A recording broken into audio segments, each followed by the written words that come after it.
الحمد لله رب العالمين نحمده ونستعينه ونستغفره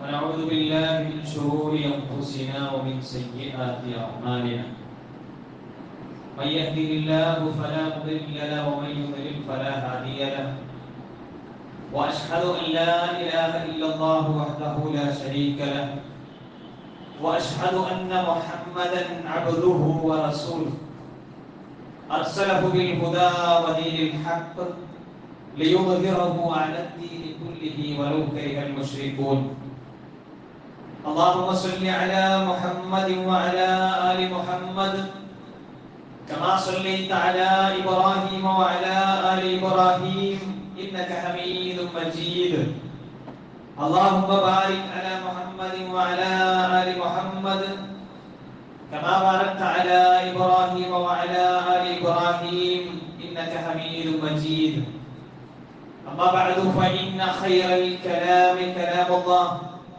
وخير السنن سنن محمد صلى الله عليه وسلم وشر الأمور محدثاتها وكل محدثة بدعة وكل بدعة ضلالة أعوذ بالله من الشيطان الرجيم يا أيها الذين آمنوا اتقوا الله حق تقاته ولا تموتن إلا وأنتم مسلمون إن أريد إلا الإصلاح ما استطعت وما توفيقي إلا بالله عليه توكلت وإليه أنيب رب اشرح لي صدري ويسر لي أمري واحلل عقدة من لساني يفقهوا قولي ബഹുമാന്യരായ സത്യവിശ്വാസികളെ വിശ്വാസിനികളെ ജീവിതത്തിന്റെ നിഖില മേഖലകളിൽ പ്രപഞ്ചനാഥനായ അല്ലാഹുവിന്റെ ആജ്ഞാനിർദ്ദേശങ്ങൾ സൂക്ഷിച്ചു പാലിച്ച് പരമാവധി ഭക്തരായി തീരാൻ പരിശ്രമിക്കണമെന്ന് ഓർമ്മപ്പെടുത്തുകയാണ് വസിയത്ത് ചെയ്യുക. ബഹുമാനമുള്ളവരെ, സാമൂഹ്യ മാധ്യമങ്ങളിൽ മറ്റു ദൃശ്യ ശ്രാവ്യ മാധ്യമങ്ങളിലെല്ലാം വലിയ ചർച്ചയായി കൊണ്ടിരിക്കുന്ന കേവലം മിനിറ്റുകളും സെക്കൻഡുകളും മാത്രം ദൈർഘ്യമുള്ള ഒരു രംഗത്തിന്റെ പശ്ചാത്തലത്തിൽ വിശ്വാസികൾ എന്ന നിലക്ക് നമ്മൾ ഉൾക്കൊള്ളേണ്ട ചില പാഠങ്ങളെ കുറിച്ചാണ് നമ്മൾ ചർച്ച ചെയ്യുന്നത്. നമ്മൾ ഒരിക്കലും അഹങ്കാരികളാവരുത് എന്ന ഒരു സൂചനയാണ് ഈ ചർച്ചകളുടെ പശ്ചാത്തലത്തിൽ നമുക്ക് വിലയിരുത്താൻ സാധിക്കണം. ചരിത്രത്തിലേക്ക് തിരിഞ്ഞു നോക്കിക്കഴിഞ്ഞാൽ അവിടെ അഹങ്കാരത്തിന്റെ ആൾരൂപമായി കാണാൻ പറ്റുന്ന ഒരു ഉദാഹരണം വിശുദ്ധ ഖുർആൻ നമുക്ക് പഠിപ്പിച്ചു തന്നു, കാണിച്ചു തന്നിട്ടുണ്ട് എന്ന് പറയുന്നതായിരിക്കും. അത് ഫിർഔനിലേക്ക് എത്തുന്ന ഒരു ചരിത്രമാണ്. മിസ്റിന്റെ ആധിപത്യം എന്റെ കയ്യിലാണുള്ളത് എന്ന ശാഠ്യം, എന്ന അഹങ്കാരത്തിന്റെ സ്വരം, അതാണ് യഥാർത്ഥത്തിൽ ഫിർഔനെ മൂസ അലൈഹിസ്സലാത്തു വസ്സലാമിൽ നിന്ന് അകറ്റിയ ഒരു കാരണം. മാത്രമല്ല, ഫിർഔനിന്റെ മിസ്റിന്റെ ആധിപത്യം തന്നിലാണുള്ളത് എന്ന ഗർവ്, ആ ഗർവിനെ പിടിച്ചുകൊണ്ടാണ് തന്റെ ജനതയിലേക്ക് ആശയങ്ങൾ കൈമാറ്റം ചെയ്തു. ഞാൻ നിങ്ങളുടെ എല്ലാമാണ് എന്ന് പരിചയപ്പെടുത്തിക്കൊണ്ട് എന്നെക്കാൾ മികച്ച ഒരു നേതാവ് നിങ്ങൾക്കുണ്ടാകാൻ പാടുണ്ടോ? കേവലം ഇസ്രായേലിന്റെ ഭാഗമായിട്ടുള്ള ഒരു മൂസ എന്ന് പറയുന്ന വ്യക്തി വരുമ്പോ നിങ്ങൾ അദ്ദേഹത്തിനെ എന്തിനാണ് അനുസരിക്കുന്നത് എന്ന കിബിറിന്റെ, അഹങ്കാരത്തിന്റെ സ്വരമായിരുന്നു ഫറോവിൽ നിന്ന് ഉണ്ടായിരുന്നു. അവിടെയാണ് പ്രിയപ്പെട്ടവരെ നമ്മൾ മനസ്സിലാക്കേണ്ടത് അഹങ്കാരം എന്താണ് എന്നുള്ളത്. റസൂലുള്ളാഹി സ്വല്ലല്ലാഹു അലൈഹി വസല്ലം തങ്ങൾ വിശദീകരിച്ചതെന്ന് പറയോ, അൽ കിബ്റു ബത്റുൽ ഹഖ് കിബർ എന്ന് പറയുന്നത് ബത്വറുൽ ഹഖാണ്, അഥവാ സത്യത്തെ അവഗണിക്കലാണ്. സത്യം അല്ലാഹുവിനെ മാത്രമേ ആരാധിക്കാവൂ എന്നതാണ്. ആ അല്ലാഹുവിനോടുള്ള ആരാധനയിൽ മറ്റു ഇടയാളന്മാർ ആവശ്യമില്ല എന്നതാണ്. എന്നാൽ നമ്മുടെ നാട്ടില് ആ സത്യം പറഞ്ഞാൽ അതിന്റെ കൂടെ നിൽക്കാൻ ആൾക്കാരില്ല. ആ സത്യം ആരെങ്കിലും വിളിച്ചു പറഞ്ഞാൽ അവർക്ക് അവർ പ്രതിനിധാനം ചെയ്യുന്ന രാഷ്ട്രീയ പ്രസ്ഥാനത്തിൽ പോലും നിൽക്കാൻ പറ്റാത്ത അവസ്ഥയാണ്. ബത്വറുൽ ഹഖ്, നിങ്ങൾക്ക് അല്ലാഹു പോലെ ഇടയാളന്മാർ ആവശ്യമില്ലല്ലോ എന്നൊരാൾ പ്രസംഗിച്ചാൽ അയാളുടെ കൂടെയുള്ള ആൾക്കാർക്ക് അത് അയാൾക്കെതിരാകും.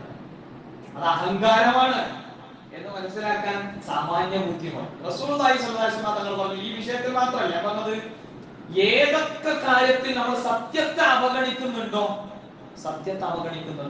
അത് അഹങ്കാരമാണ്. രണ്ടാമത്തത് ജനങ്ങളെ നിസ്സാരന്മാരാക്കി കാണും.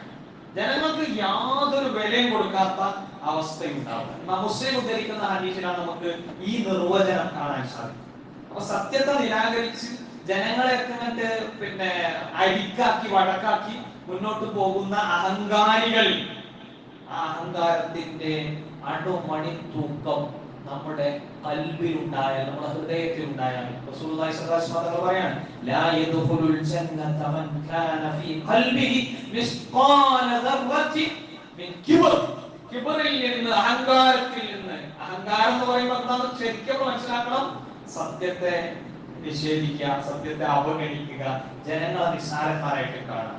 എനിക്ക് ജനങ്ങളൊന്നും യാതൊരു, എന്റെ മുമ്പിൽ അവരൊക്കെ ശൂന്യന്മാരാണ്, ഒന്നുമില്ലാത്തവരാണ്, ഞാനെല്ലാം കഴിഞ്ഞവരാണ് എന്ന ഈ മൂർത്തിഭാവം ഉണ്ടല്ലോ, അതാണ് അഹങ്കാരമാണ്. അത് കുറച്ചെങ്കിലും നമ്മുടെ ഉള്ളിലുണ്ടെങ്കിൽ നമ്മുടെ ലക്ഷ്യമായ അള്ളാഹനെ കണ്ടുമുട്ടൽ, അത് സാധ്യമാകുന്നതായ സ്വർഗമുണ്ടല്ലോ, നമുക്ക് അന്യമാണ്. പിന്നെ സ്വർഗം നമുക്കില്ല. സ്വർഗത്തിൽ പ്രവേശിക്കുക എന്ന് പറഞ്ഞ് പരിചയപ്പെടുത്തിയ കൂട്ടത്തിൽ അള്ളാഹുവിന്റെ തിരുദൂതർ ഓർമ്മപ്പെടുത്തിയതാണ് സല്ലല്ലാഹു അലൈഹി വസല്ലം, മൻ കാന ഫീ ഖൽബിഹി മിസ്ഖാല ദർറത്തിൻ മിൻ കിബ്ർ.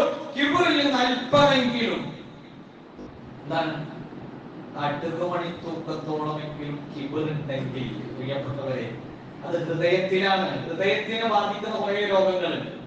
ആ രോഗങ്ങളിൽപ്പെട്ട ഒരു രോഗമാണ് കിബ്ർ എന്ന് പറയുന്നത്. അപ്പൊ ഈ കിബ്ർ ഉണ്ടെങ്കിൽ എന്താ പ്രശ്നം എന്നാണ് ആദ്യം നമ്മൾ അറിയേണ്ടത്. പ്രശ്നം എന്താണെന്ന് വെച്ച് കഴിഞ്ഞാൽ, മരിച്ചു എന്ന് നമ്മളെ ബർസഖിയായ ജീവിതമൊക്കെ കഴിഞ്ഞ് ഉഖറവിയായ ജീവിതത്തിലേക്ക് നമ്മൾ പൂർണ്ണമായി പ്രവേശിക്കുന്ന ഒരു സാഹചര്യത്തിൽ നമുക്ക് അവിടെ അനന്തമായ ശിക്ഷയുടെ ലോകമായിരിക്കും നമ്മളെ കാത്തിരിക്കുന്നത്. ആ ബോധത്തിൽ നിന്ന് നമുക്കിത് ഒഴിവാക്കണം എന്നുണ്ടെങ്കിൽ ആദ്യം നമ്മളിൽ ഇത് ഉണ്ടോ എന്ന് തിരിച്ചറിയാം. ഈ തിരിച്ചറിവ് എവിടെ നിന്നാണ് നമുക്ക് കിട്ടുക? ഇതിന്റെ ലക്ഷണങ്ങൾ ഖുർആൻ എങ്ങനെ പറഞ്ഞു? ഇതിലുള്ള ആൾക്കാരിൽ എന്തൊക്കെ പ്രകടമാവും? അഹങ്കാരമുള്ള ആളുകളിൽ നിന്ന് എന്തെല്ലാം പ്രകടമാവും നമ്മൾ നോക്കണം. ഖുർആൻ ഓർമ്മപ്പെടുത്തിയത്, പ്രവാചകൻ സ്വല്ലല്ലാഹു അലൈഹി വസല്ലം തങ്ങൾ പഠിപ്പിച്ച കാര്യങ്ങൾ, ഇതൊക്കെ ഇങ്ങനെ ചേർത്ത് വെച്ച് നമ്മൾ ഇങ്ങനെ അതിനെ ബ്രീഫ് ചെയ്യുമ്പോൾ, അതിനെ ഷോർട്ട് ആക്കുന്ന സമയത്ത് നമുക്ക് മനസ്സിലാക്കാൻ പറ്റും. ഒന്ന്, തനിച്ച സ്വാർത്ഥതയിൽ നിന്ന് അങ്ങനെ ഉണ്ടാകുന്നതായ മറ്റുള്ള ആൾക്കാരെ താഴ്ത്തിക്കെട്ടാൻ ശ്രമിക്കുന്ന ഒരവസ്ഥ ഉണ്ടല്ലോ, അത് അഹങ്കാരത്തിന്റെ ലക്ഷണമാണ്. അപ്പൊ അത് എന്റെ ജീവിതത്തിൽ ഉണ്ടെങ്കിൽ, നമ്മളിതൊക്കെ പറയുമ്പോഴും ഞാൻ കുറച്ച് പോയിന്റുകളാണ് നമ്മൾ പറയുന്നത്. ബാക്കിയുള്ള നമുക്ക് ഖുർആനും ഹദീസൊക്കെ വെച്ചുകൊണ്ട് ഒരുപാട് അഹങ്കാരത്തിന്റെ ലക്ഷണങ്ങൾ പഠിക്കാൻ പറ്റും. സിമ്പിൾ ആയിട്ട് നമ്മുടെ ദൈനംദിന ജീവിതത്തിൽ ഉണ്ടോ നമുക്ക് പരിശോധിക്കാൻ പെട്ടെന്ന് കഴിയുന്ന ചില ഉദാഹരണങ്ങളാണ് പറയുന്നത്. ഒന്ന്, തനിച്ച സ്വാർത്ഥത നടിച്ച് മറ്റുള്ളവരെ താഴ്ത്തി കാണിക്കുന്നതായ ഒരവസ്ഥ. മറ്റുള്ളവരെ താഴ്ത്തി കാണിക്കുന്ന അവസ്ഥ, അത് എവിടുന്നാണ് ഉണ്ടാകുന്നത്? സെൽഫിഷ് മൈൻഡിൽ നിന്നാണ് ഉണ്ടാവുക. സ്വാർത്ഥമായ അവസ്ഥ. ഞാൻ എല്ലാത്തിനും സെൽഫ് സഫിഷ്യന്റ് ആണെന്ന് പറയുന്ന ഒരു സാഹചര്യം. എനിക്ക് ആരും വേണ്ട, മറ്റുള്ള ആൾക്കാരൊക്കെ എല്ലാവരും എന്റെ താഴെയാണ്, so what, I am the best, എന്തൊക്കെയാണെങ്കിലും ഞാനാണ് ഏറ്റവും ഉഷാറ് എന്ന് പറയുന്നത്. ഇനി പരിഹസിക്കുന്ന സ്വഭാവം, അതൊക്കെ ഇതിന്റെ ബൈ പ്രൊഡക്റ്റ് ആയിട്ട് വരുന്ന കാര്യങ്ങളാണ്. പരിഹസിക്കുക, നമ്മൾ ബാക്കിയുള്ള ആൾക്കാരെ പരിഹസിക്കുക. എന്താണ്, നമുക്ക് ആ വിഷയത്തിൽ ഭയങ്കര ഉഷാറാണ് നമ്മള്, അപ്പൊ എന്നാല് ബാക്കിയുള്ള ആൾക്കാരൊക്കെ I am okay, you are not okay. ഈ കൺസെപ്റ്റ് ഇത് അഹങ്കാരത്തിൽ വരുന്നതാണ്. ഇനി അകാരണമായ ഒരു കാരണമല്ലാതെ അമിത വിശ്വാസം പ്രകടിപ്പിക്കുക. ഏതെങ്കിലും ഒരു പോസ്റ്റിലേക്ക് അപ്പോയിന്റ്മെന്റ് നടക്കുകയാണ് നമ്മുടെ സ്ഥാപനത്തിൽ. അപ്പോ അത് ആ ജോലിക്ക് അല്ലെങ്കിൽ ആ പോസ്റ്റിങ്ങിന് ആ പ്രൊമോഷന് കൂടുതൽ യോഗ്യൻ ഞാനാണെന്ന് ഞാൻ വിചാരിക്കാം. കാരണമൊന്നുമില്ല. എന്താ, അത് ചിലപ്പോ സീനിയോറിറ്റി എനിക്കായിരിക്കും കൂടുതൽ. ഇപ്പൊ നമ്മള് സോഷ്യൽ മീഡിയയിലെ ചർച്ചകളൊക്കെ നോക്കുമ്പോ അത്തരത്തിലുള്ള ഒരു സീനിയോറിറ്റി പ്രശ്നം മറ്റനുബന്ധമായ കാര്യങ്ങളൊക്കെ ഉള്ളത് വരുന്നത്. അപ്പൊ ആ നിരക്ക് അകാരണമായ അമിത വിശ്വാസം നമ്മളിൽ സ്വന്തം സെൽഫ് കോൺഫിഡൻസ് ഒരു വിത്തൗട്ട് റീസൺ നമുക്ക് ഉണ്ടാവാൻ പാടില്ല. അതെന്താണ്? അഹങ്കാരത്തിന്റെ ഒരു ലക്ഷണം. ഇനി സ്വന്തത്തെ മികച്ച സ്ഥാനങ്ങളിലേക്ക് മാത്രം കൊണ്ടുപോയി എത്തിക്കാൻ, സ്വന്തം എനിക്കാണ് അത് കിട്ടേണ്ടത്, അത് ഞാൻ ചെയ്താലേ ശരിയാവും. നമ്മൾ ആലോചിക്കണോ, നമ്മളെ ദൈനംദിന ജീവിതത്തിലേക്ക് നമ്മൾ ഇങ്ങനെ കൊണ്ടുവരുന്ന സംഗതികളാണ്. ഇത് ഞാൻ ചെയ്താലേ ശരിയാവുള്ളൂ, വേറൊരാൾ ചെയ്താൽ ഉഷാറാവും. അത് എപ്പോഴാണ് മനസ്സിലാവുന്നത്? നമ്മൾ അവിടെ നിന്ന് നീങ്ങണം, വേറൊരാള് അവിടെ അവരോധിക്കപ്പെടണം. പക്ഷെ നമ്മൾ സമ്മതിക്കൂല. താപ്പാനങ്ങളായിട്ട് ഒരു പള്ളിയുടെ പ്രസിഡന്റ് ആയിട്ട് കാലാകാലം മരിക്കോളം മൂപ്പരന്നെ, ഒരു സംഘടനയുടെ അധ്യക്ഷനായിട്ട് മരിക്കോളം മൂപ്പരന്നെ. ഇത് അഹങ്കാരത്തിൽ നിന്ന് ഉടലെടുക്കുന്നതാണ്. എവിടെ സംഭവിച്ചാലും ശരി, എവിടെ സംഭവിച്ചാലും ശരി. ഒരാൾക്ക് അവസരം കൊടുക്കുന്നവനാ ലീഡർ. അപ്പൊ ലീഡറുടെ അഹങ്കാരം എന്താ? ഞാൻ തന്നെ അവിടെ നിൽക്കേണ്ടതാണ്. ഞാനിത് മൊത്തം പറയാൻ നിന്ന് കഴിഞ്ഞാൽ ഈ ഒരു ഭാഗത്തിന് അങ്ങനെ തീർന്നു പോകും. അപ്പൊ പ്രിയപ്പെട്ടവരെ, നമ്മൾ ആലോചിക്കുക, സൂചനകൾ മതിയാകും.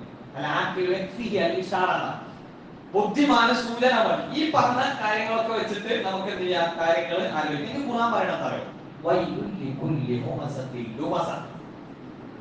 വൈലുല്ലി കുല്ലി ഹുമസത്തിൽ ലുമസ. എന്താ പറഞ്ഞത്?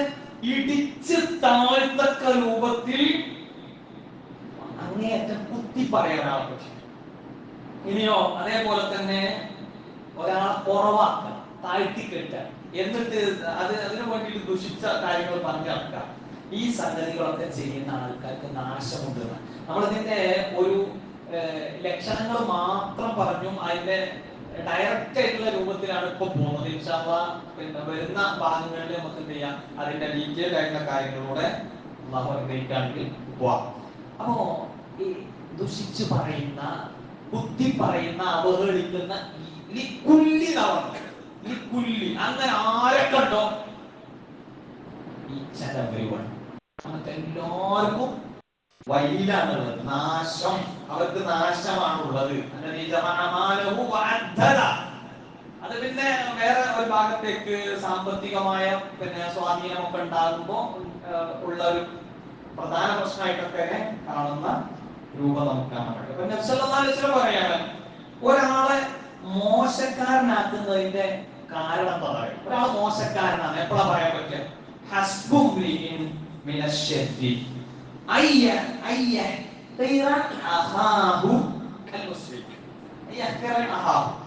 ഏതൊരു മനുഷ്യനും തന്റെ സഹോദരനെ നിന്ദിക്കുന്ന പ്രവണത നടത്തുന്നതോടുകൂടി അവന് മനസ്സിലാക്കാൻ വേണ്ടി പറ്റും, ഞാനാണ് ഏറ്റവും മോശപ്പെട്ടവൻ. അപ്പൊ ഞാൻ മോശക്കാരനാണെന്ന് എനിക്ക് മനസ്സിലാക്കാൻ എങ്ങനെ പറയും? എനിക്ക് എന്നെ തന്നെ വിലയിരുത്താൻ വേണ്ടിയിട്ടുള്ള സെൽഫ് ഇവാലുവേഷനുള്ള ഒരു പിന്നെ ടൂളാണ് എന്തെന്ന് പറയുന്നത്.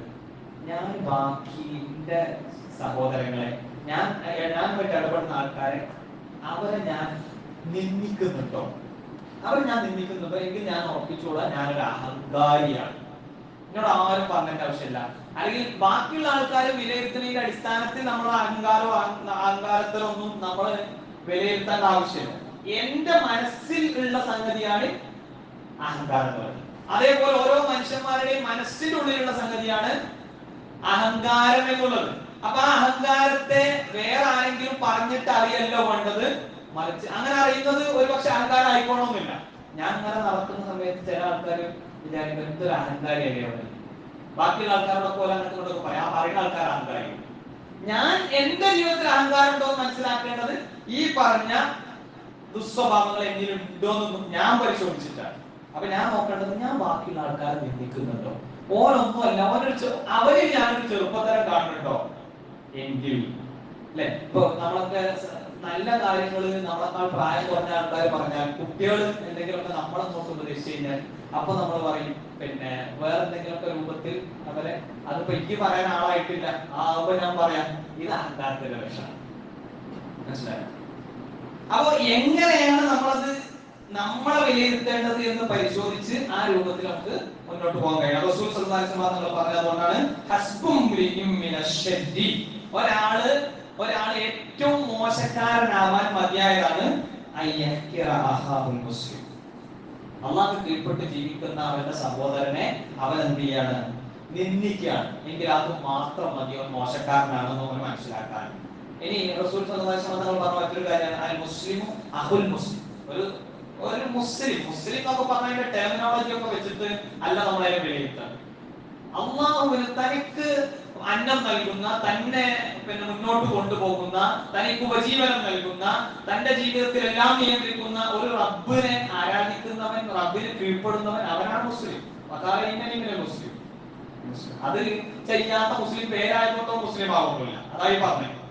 അപ്പൊ അൽ മുസ്ലിം അഹുൽ മുസ്ലിം, മുസ്ലിമിന്റെ സഹോദരൻ. മനുഷ്യന്മാരൊക്കെ പരസ്പര ഏകോദര സഹോദരങ്ങളാണ്. അവര് പരസ്പരം ആക്രമിക്കൂല, അവനെ ആക്രമിക്കൂല.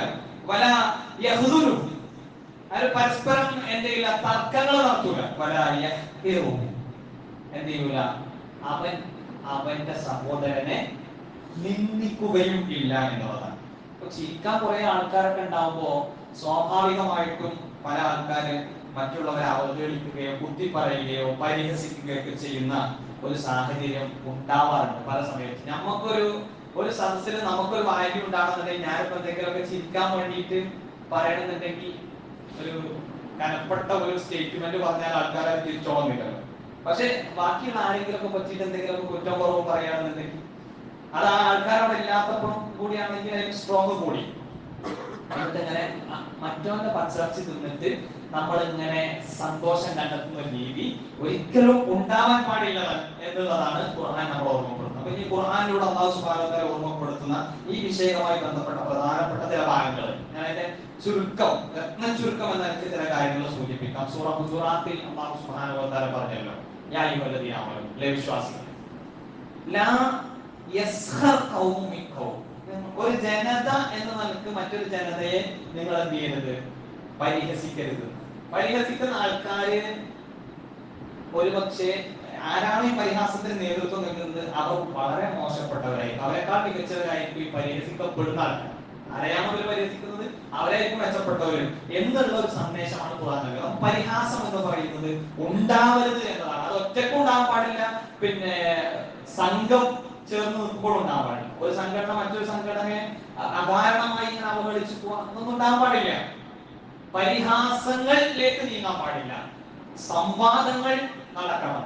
ഇതൊക്കെ നമ്മൾ പ്രത്യേകം ചേർത്ത് വായിക്കേണ്ട കാര്യമാണ്. ഇനി സൂറ ലുഖ്മാനിലെ 18ാമത്തെ വചനത്തിൽ അല്ലാഹു സുബ്ഹാനഹു വ തആല പറയുന്നു, നിങ്ങൾ എത്ര കൃത്യമായിട്ടാണ് വലാ തുസഇർ ഖദ്ദക ലിന്നാസ്. ലുഖ്മാൻ അലൈഹിസ്സലാത്തു വസ്സലാം തന്റെ മകന് കൊടുക്കുന്ന ഉപദേശം പരിചയപ്പെടുത്തണം. വലാ തുസഇർ ഖദ്ദക ലിന്നാസ്, നീ എന്ത് ചെയ്യാൻ പാടില്ല, അങ്ങനെ ഒരു തിരിഞ്ഞടക്കുന്ന ഒരു പരിപാടി ഉണ്ടാകാൻ പാടില്ല.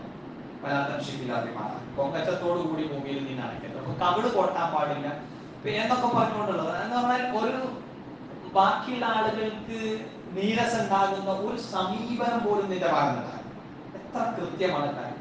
അപ്പൊ അതുണ്ടാകാൻ പാടില്ല. വേറൊരാളിങ്ങനെ എന്തെങ്കിലുമൊക്കെ പ്രത്യേകമായി നമ്മൾ ആദരിക്കുന്ന സമയത്ത് നമ്മളത് തിരിഞ്ഞോക്കാതെ പോവാൻ, ഇതൊന്നും ഉണ്ടാകാൻ പാടില്ല. എവിടെയും ഉണ്ടാകാൻ പാടില്ല.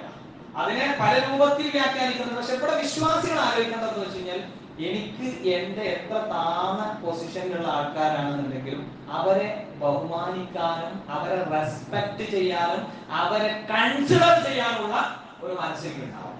ഈ പരിഗണന എന്ന് പറയുന്നത് ചില്ലറ വിഷയമല്ല. നമ്മൾ ചിലപ്പോ ഒന്നും വിചാരിച്ചിട്ടാവില്ല, ചിലപ്പോ ഇങ്ങനെ നടന്നു പോകുമ്പോൾ അതുപോലും അവരെ വേദനിച്ചാൽ ബുദ്ധിമുട്ടാണ്. അതുകൊണ്ട് നമ്മൾ മാക്സിമം നമ്മൾ ശ്രദ്ധിക്കേണ്ട ഒരു ഏരിയ ആണെന്നുള്ളത് സാന്ദർഭികമായി സൂചിപ്പിക്കുന്നത്. സൂറത്തുൽ നഹ്ലിലെ 23ാമത്തെ ആയത്ത് നോക്കുന്നത്, ഇന്നഹു ലാ യുഹിബ്ബുൽ മുസ്തക്ബിരീൻ എന്നതാണ്. അഹങ്കാരികളെ പടച്ചോൻ ഇഷ്ടപ്പെടില്ല. പടച്ചോൻ ഇഷ്ടപ്പെട്ടില്ല, പിന്നെ ആരും ഇഷ്ടപ്പെടാൻ വേണ്ടിയിട്ട് നമ്മൾ ഈ അഹങ്കരിക്കുന്നത് വേണ്ടത്. അങ്ങനെ അന്നല്ലാത്ത ആരും നമ്മൾ ഇഷ്ടപ്പെടേണ്ട ആവശ്യമില്ല. മീൻസ് അള്ളാഹു ഇഷ്ടപ്പെടാതെ വേറെ ആരും നമ്മൾ ഇഷ്ടപ്പെട്ടിട്ട് കാര്യമില്ല. അതാ പറഞ്ഞു കേട്ടോ, ബാക്കി ആരും ഇഷ്ടപ്പെടാതല്ല. അപ്പൊ ആ അള്ളാഹു ഇഷ്ടപ്പെടില്ല ആരെ? ഇങ്ങനെ ഈ ജാതി ആൾക്കാരെ കാണുമ്പോൾ മൈൻഡ് ചെയ്യാതെ പോണ വിഷയത്തുണ്ടല്ലോ, ആ സമീപനമുള്ള ആൾക്കാർ അള്ളാഹ്ക്ക് ഇഷ്ടമില്ല. ഇനി ഖുദ്സിയായ ഹദീസിൽ റസൂൽ സല്ലല്ലാഹു അലൈഹി വസല്ലം തങ്ങൾ ഓർമ്മപ്പെടുത്തുകയാണ്, അള്ളാഹ് പറയുന്നു എന്ന് പറഞ്ഞിട്ട് വരുന്ന ഹദീസുകളാണോ ഖുർസി ഹദീസ്? യഖൂലുല്ലാഹു തആല, അല്ലാഹു സുബ്ഹാനഹു വ തആല പറയാണ്, അൽ ഇസ്സു ഇസാരി. ഈ ഇസ്സത്ത് എന്ന് പറയുന്നത്, പ്രതാപം എന്ന് പറയുന്നത് എന്റെ വസ്ത്രം എന്ന് പറയുന്നത്. വൽ കിബ്രിയാഉ റിദാ. കിബ്രിയാ അഥവാ അഹങ്കാരം എന്ന് പറയുന്നത് എന്താണ്? എന്റെ മേലങ്കിയാണ്. അഥവാ അള്ളാഹ്ക്ക് മാത്രം പറ്റുന്ന കാര്യമാണ് അഹങ്കരിക്കുക എന്നുള്ളത്. ഫമൻ നാസഅനി വാഹിദൻ മിൻഹുമാ. ഈ ഇസ്സത്തിൽ നിന്നോ അതേപോലെ തന്നെ കിബ്രിയായിൽ നിന്നോ ഒക്കെ ആരെങ്കിലും മത്സരിക്കാൻ വന്നു കഴിഞ്ഞാൽ അവനെ പിടിച്ച് ഞാൻ നരകീയ ആസ്വാദനത്തിലേക്ക് തള്ളിക്കൊള്ളും. കൃത്യമാണ് കാര്യം. അഹങ്കാരികൾ വിജയിക്കൂല എന്നാണ് ഖുർആന്റെ ഹദീസിന്റെ അടിസ്ഥാനത്തിൽ മനസ്സിലാക്കുന്നത്. ഞാൻ അഹങ്കാരികൾ എന്നുള്ളതും നമ്മൾ പറഞ്ഞു. അപ്പൊ വിശ്വാസികളെ സംബന്ധിച്ചിടത്തോളം മറ്റുള്ളവരെ പരിഹസിക്കാനോ കൊച്ചാക്കി വെക്കാനോ ഒന്നും അനുവാദമില്ല. ഇങ്ങോട്ട് വരുന്ന കേസുകൾ, ഇങ്ങോട്ട് വരുന്ന പരിഹാസങ്ങൾ, ഇങ്ങോട്ട് വരുന്ന അവഹേളനങ്ങൾ, അതിനെ നമ്മൾ എങ്ങനെ പ്രതിരോധിക്കണം? അത് നമ്മൾ മനസ്സിലാക്കി വെക്കേണ്ട ഒരു കാര്യമാണ്. 3-ാം അധ്യായം വിശുദ്ധ ഖുർആനിലെ സൂറ ആൽ ഇംറാനിലെ 139-ാമത്തെ വചനം പറയുന്നത് വലാ തഹീനു വലാ തഹ്സനു അൻതുൽ അലൗ ഇൻ കുൻതും മുഅ്മിനീൻ. നിങ്ങൾ വിശ്വാസികളാണെന്നുണ്ടെങ്കിൽ നിങ്ങൾ തോറ്റു കൊടുക്കേണ്ട ആവശ്യമില്ല. കാരണം എന്താ? നിങ്ങൾ അവിടെ ഒരു സങ്കടപ്പെടുകയോ അതല്ലെങ്കിൽ ഒരു ക്ഷീണിതരാകുകയോ ഒന്നും ചെയ്യേണ്ട ആവശ്യമില്ല. നിങ്ങളാണ് ഏറ്റവും ഔന്നിത്യമുള്ളവർ. നിങ്ങൾ ഹൃദയം കൊണ്ട് മനസ്സിലാക്കുക. അവിടെ അവർക്ക് അതേ നാണയത്തിൽ അങ്ങോട്ട് നമ്മൾ പ്രതികരിക്കാൻ, എന്നെ അവഹേളിച്ചവനെ പിടിച്ചിട്ട് ഓനെ പിടിച്ചിട്ടുള്ള പരാതികൾ ഞാൻ ബാക്കിയുള്ള ആൾക്കാർ അങ്ങനെ ഒരു എന്റെ ടീമിലുള്ള കൂടെ ഞാൻ അത് അങ്ങനെ പ്രചരിപ്പിക്കാം. ഈ പരിപാടി ഉണ്ടാവാൻ പാടില്ല. മറ്റൊരു വിഷയം എന്ന് പറഞ്ഞാൽ നമ്മുടെ ഹൃദയങ്ങളെ സംരക്ഷിക്കുക എന്ന് പറയുന്ന ഒരു സംഗതി, നമ്മുടെ ഹൃദയ വിശുദ്ധി കാത്തു സൂക്ഷിക്കുക എന്ന് പറയുന്നത് ഏറ്റവും വലിയൊരു പരിഹാരം നമ്മൾ പ്രത്യേകമായി ഓർക്കേണ്ടതുണ്ട്. നബി സല്ലല്ലാഹു അലൈഹി വസല്ലമയോട് ചോദിക്കപ്പെട്ട ഒരു കാര്യം, സ്വഹാബത്തിന്റെ ഭാഗത്ത് നിന്ന് വരുന്ന ഒരു ചോദ്യമാണ്, ഏറ്റവും നല്ല മനുഷ്യന്മാരാണ്, ഏറ്റവും ശ്രേഷ്ഠരായിട്ടുള്ള മനുഷ്യന്മാരാണ്? അപ്പൊ റസൂൽ പറഞ്ഞു,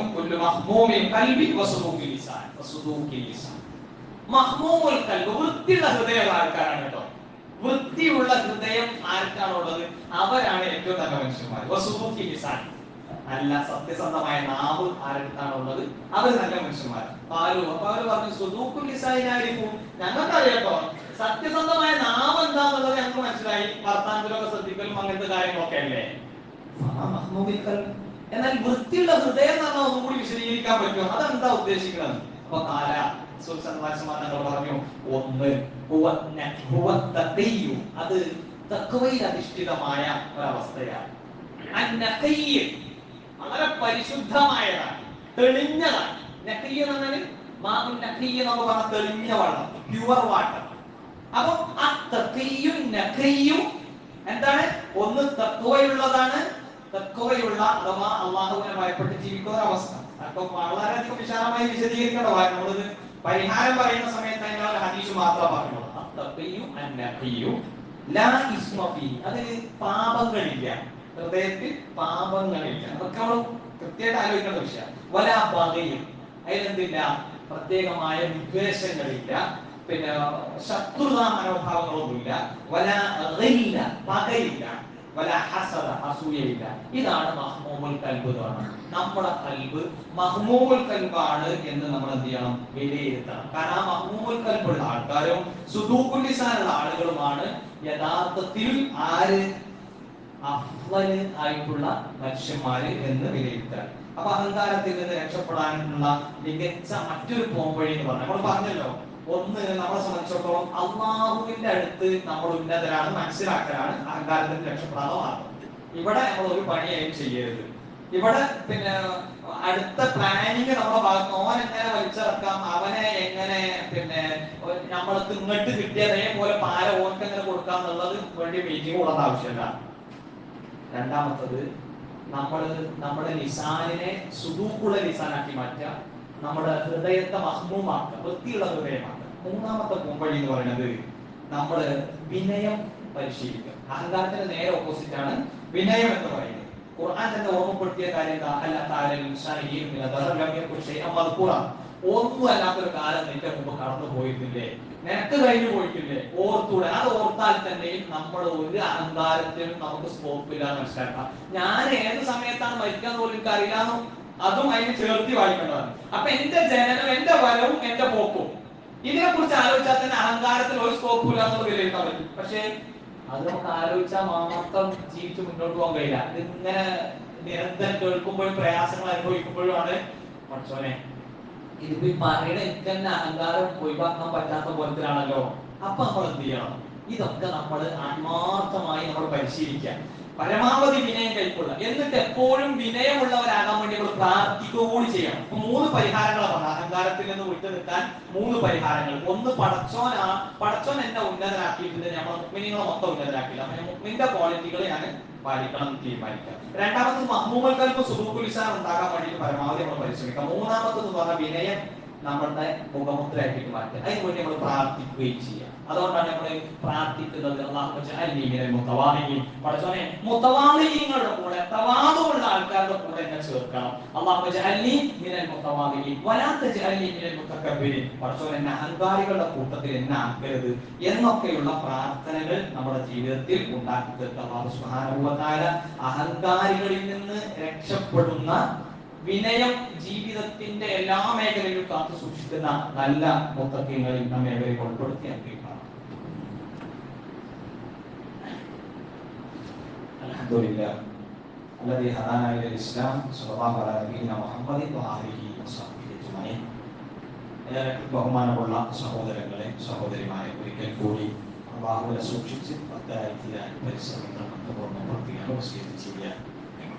പ്രിയമുള്ളവരെ, നമ്മൾ കഴിഞ്ഞ 2-3 ഖുതുബകളിലെ രണ്ടാമത്തെ ഭാഗത്തിൽ വുളൂഉമായി ബന്ധപ്പെട്ട കാര്യങ്ങളാണ് സൂചിപ്പിച്ചു വന്നിരുന്നത്. വുളൂഉ എന്ന് പറയുന്നത് അനിവാര്യമായ, അവിഭാജ്യമായ ഒരു ഘടകമാണ് നമസ്കരിക്കുന്നതിനും മറ്റു കാര്യങ്ങൾക്കൊക്കെ. അപ്പോൾ അതില് നമ്മളെ സംബന്ധിച്ചിടത്തോളം വെള്ളം കിട്ടുന്നതോ വെള്ളം ഉപയോഗിക്കാൻ പറ്റുന്നതോ ആയ മുഴുവൻ സാഹചര്യങ്ങളും ആ ഒരു രീതിയാണ് നമ്മൾ വുളൂഇന് വേണ്ടിയിട്ടും കുളിക്കാൻ വേണ്ടിയിട്ടൊക്കെ വെള്ളം തന്നെയാണ് നമ്മൾ ഉപയോഗിക്കേണ്ടത്. അത് കമ്പൽസറിയാണ്. എന്നാൽ വെള്ളം കിട്ടാതെ വരുന്ന സാഹചര്യം ഉണ്ടാവുമല്ലോ. ആ വെള്ളം കിട്ടാതെ വരുന്ന സാഹചര്യമാകാം, അതല്ലെങ്കിൽ രോഗം നിമിത്തമോ മറ്റു പല കാരണങ്ങൾ കൊണ്ടോ അതിശൈത്യം പിടിച്ച സമയത്തോ ഒക്കെ ആയിട്ട് വെള്ളം ഉപയോഗിക്കാൻ പറ്റാത്ത അവസ്ഥ വരും. ഡോക്ടറുടെ പ്രിസ്ക്രിപ്ഷൻ ഉണ്ടാകുമ്പോൾ വെള്ളം ഒരുപാട് നമ്മുടെ മുമ്പിൽ ഉണ്ടായേക്കാം, എന്നാലും നമ്മളെ വെള്ളം ഉപയോഗിക്കാൻ പറ്റാത്തൊരു കണ്ടീഷനാണ് നമുക്ക് അവിടെ ഉള്ളത്. ആ സാഹചര്യത്തിൽ നമുക്ക് മതം അനുവദിച്ചിട്ടുള്ള ഒരു റുഖ്സയാണ്, ഒരു ഇളവാണ് തയമ്മും എന്ന് പറയുന്നത്. തയമ്മുമിനെ കുറിച്ച് ഖുർആൻ പരിചയപ്പെടുത്തുന്ന 2 ഭാഗങ്ങൾ, ഒന്ന് സൂറത്തുൽ നിസായിലെ 43-ാമത്തെ വചനം, രണ്ടാമത്തത് വിശുദ്ധ ഖുർആൻ സൂറ അൽ മാഇദയിലെ 6-ാമത്തെ വചനമാണ്. ഈ 2 വചനങ്ങളും പരിശോധിച്ചു കഴിഞ്ഞാൽ നമുക്കതിന്റെ വിശാലമായ അർത്ഥത്തിൽ എന്താണോ ഉദ്ദേശിക്കുന്നത് എന്ന കാര്യങ്ങൾ കൃത്യമായിട്ട് വിലയിരുത്താനും സാധിക്കും. അപ്പൊ ഇവിടെ ഈ സൂറത്തുൽ നിസായിലെ, സൂറത്തുൽ മാഇദയിലെ 6-ാമത്തെ വചനത്തിൽ കാര്യങ്ങൾ ഇങ്ങനെ പറഞ്ഞു വന്നിട്ട് വുളൂഇനെ കുറിച്ച് ആദ്യം പറയുന്നു, വുളൂഇന്റെ നിബന്ധനകളൊക്കെ പറയുന്നു.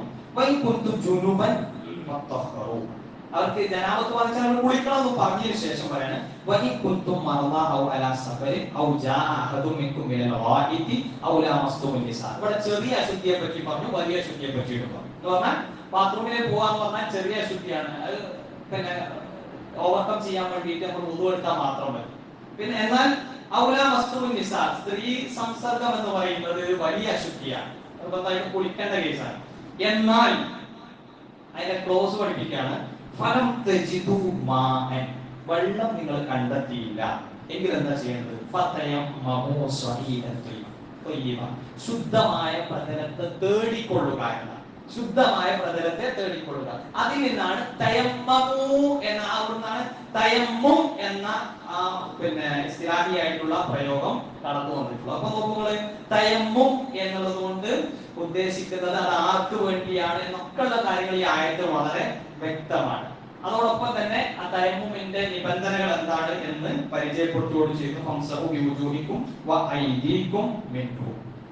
എന്നിട്ട് അവിടെ തന്നെ അതെന്തിനു വേണ്ടിയാണെന്നും ആ ആയത്തിൽ തന്നെ പരിചയപ്പെടുന്നത്, മാ യുരീദുല്ലാഹു ലിയജ്അല അലൈക്കും മിൻ ഹറജ്, നിങ്ങൾക്കൊരു പ്രയാസം ഉണ്ടാക്കാൻ അള്ളാഹു ഉദ്ദേശിക്കുന്നത്. അപ്പൊ തയമ്മും എന്തിനാ നിശ്ചയിച്ചത്? പ്രയാസം ഉണ്ടാവരുത്. ഒരാൾക്ക് വെള്ളം ഉപയോഗിക്കാൻ പറ്റാത്ത സാഹചര്യത്തിലും ഞാൻ പാപം ബുദ്ധിമുട്ടായല്ലോ എന്ന് തോന്നരുത്. കാരണം എന്താ? വുദൂഇന് പകരം തയമ്മും എന്ന് പറയുന്ന ഒരു ഓപ്ഷൻ അവിടെ ഉണ്ട് എന്നുള്ളത് വിലയിരുത്താൻ വേണ്ടിയിട്ടാണ്. വലാകിൻ യുരീദു ലിയുതഖിറകും വലിയുതിമ്മ നിഅമതഹു. രണ്ട് കാര്യങ്ങൾ കൂടി അതിന്റെ കൂടെ ചേർത്തി പറഞ്ഞു. ഒന്ന്, പടച്ചൊന്നാലും നിങ്ങൾക്ക് അള്ളാഹുവിന്റെ അനുഗ്രഹം പൂർത്തീകരിച്ച് തരാൻ വേണ്ടി ഉദ്ദേശിക്കുന്നുണ്ട്. മറ്റൊരു കാര്യം എന്ന് പറയുന്നത് എന്താ പറയാ, ലഅല്ലകും തഷ്കുറൂൻ, നിങ്ങൾ നന്ദിയുള്ള ആൾക്കാരാകണമെന്നും അള്ളാഹുക്ക് താല്പര്യമുണ്ട്. അപ്പൊ ഇവിടെ ഭൂപ്രതലത്തിൽ ശുദ്ധമായ ഏതും തയമ്മുമിന് വേണ്ടി നമുക്ക് ഉപയോഗപ്പെടുത്താം. മണ്ണ് തന്നെ ഏറ്റു വിളിച്ച് കൊണ്ടുപോകേണ്ട ആവശ്യമില്ല. മണ്ണ് അഫ്ദലാണ്. എന്നാൽ മണ്ണ് ഇല്ലാത്ത ആ ഒരു സമയത്ത് നമുക്ക് അത് ഉപയോഗിക്കാൻ കഴിയാത്ത ഒരു പശ്ചാത്തലമാണുള്ളതെന്നുണ്ടെങ്കിൽ നമ്മൾ പേപ്പറിലോ തുണിയിലോ ആക്കിയിട്ട് കൊണ്ടുപോകാത്ത ആൾക്കാരുണ്ട്. അതിനൊന്നും യാതൊരു വിധത്തിലുള്ള അസുഖമില്ല. പറഞ്ഞാൽ ശുദ്ധമായ പ്രതലം തേടാനാണ് അള്ളാഹുവിന്റെ തിരുദൂതരെ ഓർമ്മപ്പെടുത്തിയിട്ടുള്ളത്. അപ്പൊ ഏതും അവിടെ നമുക്ക് എന്ത് ചെയ്യാം, അതിന്റെ ഭാഗമായി ഉപയോഗപ്പെടുത്താം. ശുദ്ധമായതാകണം എന്ന് മാത്രമേ ഉള്ളൂ. അപ്പൊ എങ്ങനെ ആയിരിക്കണം എന്നുള്ളത് പല രൂപത്തിൽ ഹദീസുകൾ നമുക്ക് വിലയിരുത്താൻ വേണ്ടി സാധിക്കും. ഒന്ന്, മൊറബൻ നബി സല്ലല്ലാഹു അലൈഹി വസല്ലം ബികഫൈഹി അൽ അർള, ഭൂമിയിൽ റസൂൽ സല്ലല്ലാഹു അലൈഹി വസല്ലം തങ്ങൾ അടിച്ചു ആ ഹദീസിലുള്ളൂ. എന്നാൽ മറ്റൊരു ഹദീസിലേക്ക് വന്നു കഴിഞ്ഞാൽ നമുക്ക് കാണാൻ പറ്റും, മുസ്ലിം ഉദ്ധരിക്കുന്ന ഹദീസിൽ സുമ്മ ളറബ ബിയദൈഹി, രണ്ട് കൈയും എന്ത് ചെയ്തു, രണ്ട് കൈയും അടിച്ചു എന്നുള്ളതാണ്. സുമ്മ ളറബ ബിയദൈഹി, രണ്ട് കൈയും അടിച്ചു. ളർബത്തൻ വാഹിദ. അപ്പൊ എത്രണ്ണാന്നുള്ളത് ആ ഹദീസിൽ മനസ്സിലാവും. ഒറ്റ അടിയാണ് അടിക്കേണ്ട ആവശ്യം. ഒറ്റ അടി അടിച്ചു. എന്നിട്ടോ വനഫഖ ഫീഹിമ, റസൂൽ അവിടെ മണ്ണിലാണ് അടിച്ചത്. അതുകൊണ്ട് കൈമ വേസ്റ്റ് ഉണ്ട്, ഇനി മുഖത്താകും. അതുകൊണ്ട് അത് ജസ്റ്റ് ഊതിക്കളഞ്ഞു, കയ്യിലുള്ളത് ജസ്റ്റ് ഊതിക്കളഞ്ഞു. സുമ്മ മസഹ ബിഹിമാ വജ്ഹ, എന്നിട്ട് അദ്ദേഹത്തിന്റെ മുഖം എന്ത് ചെയ്തു, അതുകൊണ്ട് ഇങ്ങനെ തടവി. മസഹ ബിഹിമാ, രണ്ട് കൈകളും കൊണ്ട് ഇതിങ്ങനെ അടിച്ചു. എന്നിട്ട് രണ്ട് കൈകളും കൊണ്ട് മുഖം തടവി. പിന്നെന്താ ചെയ്യേണ്ടത്? പിന്നെ ചെയ്യേണ്ടത് എന്താണെന്നുള്ളതും ഹദീസുകളിൽ നിന്ന് നമുക്ക് മനസ്സിലാക്കാൻ വേണ്ടി പറ്റും. വറബ ബിശിമാലിഹി, വറബ ബിശിമാലിഹി, ശിമാല് കൊണ്ട്, ഈ ഇടത്തെ കൈ കൊണ്ട് വറബ അടിച്ചു, അല്ലെങ്കിൽ അതുകൊണ്ട് തടവി. എങ്ങനെ തടവി? അല യമീനി, വലത്തേതിന്റെ മുകളിൽ തടവി. അപ്പൊ ആദ്യം നമ്മൾ ഒരു അടി അടിച്ചു, ഒറ്റ അടി അടിച്ചു. പിന്നെ നമുക്ക് എന്തെങ്കിലും ഉണ്ടെങ്കിൽ നമ്മൾ ശുദ്ധമായ പദത്തിൽ അടിച്ചതിന്റെ പിന്നെ അതിന്റെ ആവശ്യമില്ല, ഊതികളയേണ്ട ആവശ്യം പിന്നെ ഇല്ല, കാരണം ഒന്നും ഊതാനൊന്നുമില്ലല്ലോ. പിന്നെ നമ്മൾ ചെയ്യേണ്ടത് മുഖം തടവും, തയമ്മിന്റെ രൂപമാണ്. എന്നിട്ട് ഇടത്തേത് കൊണ്ട് വലത്തേതിന്റെ മുകളിൽ ഇങ്ങനെ ജസ്റ്റ് തടവി. എവിടെയെന്നുള്ളതും വേറെ കൃത്യമായിട്ട് ഹദീസിൽ തന്നെ വരുന്നുണ്ട്. പിന്നെ അടുത്തത് അതിന് ശേഷം എന്താണ്? സുമ്മ വബിയമീനിഹി അല ശിമാലിഹി, വലത്തേത് കൊണ്ട് ഇടത്തേതിന്റെ മുകളിലും അലൽ കഫൈഹി, കഫിന്റെ മുകളിൽ തടവിനാണ്. ഈ ഹദീസ് ഇങ്ങനെ വരുന്ന കഫുമായി ബന്ധപ്പെടുത്തി വരുന്ന ഹദീസുകളാണ് സ്വഹീഹായ പരമ്പരകളിലൂടെ വന്നിട്ടുള്ളത്. എന്നാൽ നമ്മുടെ നാട്ടിൽ പലപ്പോഴും ഇങ്ങനെ ഒന്ന് ഒരു തടവൽ, ഇങ്ങനെ ഇതുവരെ തടവും, എന്നിട്ട് അതും കഴിഞ്ഞിട്ട് ഇതിന്റെ പുറത്തുനിന്ന് ഇങ്ങനെ ഒരു തടവൽ തടവും, എന്നിട്ട് ഇവിടുന്ന് ഇങ്ങനെ രണ്ടു കൈയും അതേപോലെ തന്നെ തടവുക. ഇത് അസില് പെട്ട കാര്യമില്ല. അടിസ്ഥാനപരമായി അങ്ങനെ ചെയ്യേണ്ട ആവശ്യമില്ല. മാത്രമല്ല അങ്ങനെ വന്നിട്ടുള്ള പരമ്പരകളൊക്കെ ദുർബലമായിട്ടുള്ളതാണ്. ഇവിടെ നമ്മൾ മനസ്സിലാക്കേണ്ട കാര്യം എന്ന് പറഞ്ഞാൽ വളരെ സിമ്പിൾ ആയിട്ടുള്ള രൂപമാണ് എന്തിനുള്ളത്, ഈ തയമ്മുമിനുള്ളത് എന്നുള്ളതാണ്. അപ്പം മുഖം ആദ്യം നമ്മൾ രണ്ട് കൈപ്പടങ്ങളും നേരെ ഭൂമിയിൽ ശുദ്ധമായ പ്രതലത്തിൽ അടിക്കുന്നു. അല്ലെങ്കിൽ മണ്ണിലടിക്കുന്നു. മണ്ണിലടിച്ച കയ്യിൽ സ്വാഭാവികമായിട്ട് പൊടിയിലാവും. ഊതുന്നു, നേരെ മുഖത്ത് ഒറ്റ തവണ തടവുന്നു. ശേഷം നമ്മുടെ ഈ കൈപ്പടം ഇടത്തെ കൈ കൊണ്ട് വലത്തെ കൈയിന്റെ ഈ അത് എങ്ങനെ എവിടെ തടവേണ്ടത്? സുമ്മ ضرب بيديه ضربة واحدة ثم مسح الشمال على اليمين وظاهر كفيه. കഫിന്റെ പുറംഭാഗം മാത്രമേ തടവേണ്ട ആവശ്യം. കഫിന്റെ പുറംഭാഗം മാത്രമേ തടവേണ്ട ആവശ്യം. രണ്ട് കഫ് ഇത്ര. ഇതോടുകൂടി എന്തായി? വുദൂഇന് പകരമായി എന്നുള്ളതാണ്. വുദൂഇന് പകരമായി. അപ്പൊ ആരൊക്കെ ഇങ്ങനെ ചെയ്താൽ മതി? ജനാബത്ത് ബാധിച്ചവനും ഇങ്ങനെ ചെയ്താൽ മതി. വുദൂഇന്റെ മാത്രം ആവശ്യമുള്ളവരും ഇങ്ങനെ ചെയ്താൽ മതി. അപ്പൊ ആദ്യം മുഖം തടവും, ആദ്യം അടിക്കുന്നു, പിന്നെ മുഖം തടവുന്നു. ശേഷം ആ ഇടത്തെ കൈയിന്റെ പടം കൊണ്ട് ഇതിന്റെ പുറംഭാഗം തടവുന്നു, വലത്തെ കൈയിന്റെ പടം കൊണ്ട് ഇതിന്റെ ഇടത്തേന്റെ പുറംഭാഗവും തടവും. Simple process. അപ്പൊ ഇത് എന്തായി? നിസ്കാരത്തിന് പിന്നെ ഇത് മതി. ഇനി ഒരാൾക്ക് വെള്ളം കിട്ടാത്ത സാഹചര്യം, അല്ലെങ്കിൽ വെള്ളം ഉപയോഗിക്കാൻ പറ്റാത്ത സാഹചര്യമാണ് 10 കൊല്ലം ഉണ്ടാകുന്നത്, 20 കൊല്ലം ഉണ്ടാകുന്നത്, ജീവിതകാലത്ത് വെള്ളം തന്നെ കിട്ടുന്നില്ല എങ്കിൽ, അഥവാ പിന്നെ എങ്ങനെ ഉപയോഗിക്കാൻ മാത്രമുള്ള വെള്ളം കിട്ടുന്നില്ല, അതിന്റെ സാധ്യതകളൊന്നും ഇല്ലാക്കട്ടെ, ഉണ്ടെങ്കിൽ മതി, അത് മതിയായിരുന്നു. അപ്പൊ ആ രൂപത്തിൽ നമ്മൾ കാര്യങ്ങളെ മനസ്സിലാക്കാൻ വേണ്ടി പ്രത്യേകം ശ്രദ്ധിക്കാം എന്ന് ഓർമ്മപ്പെടുത്താൻ അല്ലാഹു സുബ്ഹാനഹു വ തആല കാര്യങ്ങൾ അവർ മനസ്സിലാക്കാൻ നല്ല തൗഫീഖ് നമുക്ക് പ്രദാനം ചെയ്യട്ടെ. ആർക്കും അറിയാതെ രഹസ്യപരസ്യ ജീവിതങ്ങൾ സംഭവിച്ചു കൊള്ളുമ്പോൾ തെറ്റുകുറ്റങ്ങൾ ഭക്തന്മാരാവട്ടെ. നമ്മുടെ ജീവിതത്തിൽ നമ്മൾ അറിയാതെ ഒറ്റക്ക് കൂട്ടായി രഹസ്യമായി പരസ്യമായി ഒക്കെ ചെയ്തുകൊണ്ട് ധാരാളം തിന്മകൾ വീഴ്ചകൾ നമുക്ക് വിട്ടുകൊടുക്കുന്ന ഭക്തന്മാരാവട്ടെ. റഹ്മാൻ റഹീമായ റബ്ബേ, ഞങ്ങളുടെ കൂട്ടത്തിൽ ഗുണപറഞ്ഞു പോയിട്ടുള്ള ബന്ധുമിത്രാദികൾ, ഗുരുനാഥന്മാർ, ആദർശ ബന്ധുക്കൾ പ്രധാനം ചെയ്ത് അനുഗ്രഹിക്കണേ നാഥ. അല്ലാഹുവേ, ഞങ്ങളുടെ കൂട്ടത്തിൽ രോഗം കൊണ്ട് കഷ്ടപ്പെടുന്നവരുടെ രോഗത്തിന് ക്ഷമനം നൽകി അനുഗ്രഹിക്കണേ നാഥ. അല്ലാഹുവേ, ഞങ്ങളുടെ കൂട്ടത്തിൽ കടം കൊണ്ട് വലയുന്ന ഒരുപാട് ആളുകളുണ്ട്. അവരുടെ കടബാധ്യതകൾ ഹലാലായ മാർഗത്തിലൂടെ പരിഹരിക്കാനുള്ള സംവിധാനങ്ങൾ ഏർപ്പെടുത്തി കൊടുക്കണേ നാഥ. അല്ലാഹുവേ, ധാരാളം വിഷമങ്ങൾ മക്കളെ കൊണ്ട്, ഭാര്യമാരെ കൊണ്ട്, മറ്റനേകം ബുദ്ധിമുട്ടുകളൊക്കെ അനുഭവിക്കുന്ന ഒരുപാട് ആളുകളുടെ ബുദ്ധിമുട്ടുകൾ, പ്രയാസങ്ങൾ ദൂരീകരിച്ചു കൊടുത്ത് അനുഗ്രഹിക്കണേ നാഥ. അല്ലാഹുമ്മ ഗ്ഫിർ ലിൽ മുഅ്മിനീന വൽ മുഅ്മിനാത്ത് വൽ മുസ്ലിമീന വൽ മുസ്ലിമാത്ത് الأحياء منهم والأموات إنك مجيب دعوات يا قاضي الحاجات. اللهم اجرنا من النار، اللهم اجرنا من النار، اللهم اجرنا من النار. ربنا اصرف عنا عذاب جهنم إن عذابها كان غراما إنها ساءت مستقرا مقاما. ربنا هب لنا من أزواجنا وذرياتنا قرة أعين واجعلنا للمتقين إماما. اللهم يا مقلب القلوب ثبت قلوبنا على دينك. اللهم يا مصرف القلوب صرف قلوبنا على طاعتك. اللهم اجعلنا من المتواضعين ولا تجعلنا من المتكبرين. ربنا آتنا في الدنيا حسنة وفي الآخرة حسنة وقنا عذاب النار. ربنا تقبل منا إنك أنت السميع العليم وتب علينا إنك أنت التواب الرحيم واغفر لنا يا غافر المذنبين. آمين برحمتك يا أرحم الراحمين. وصلى الله على نبينا محمد وآله وصحبه أجمعين.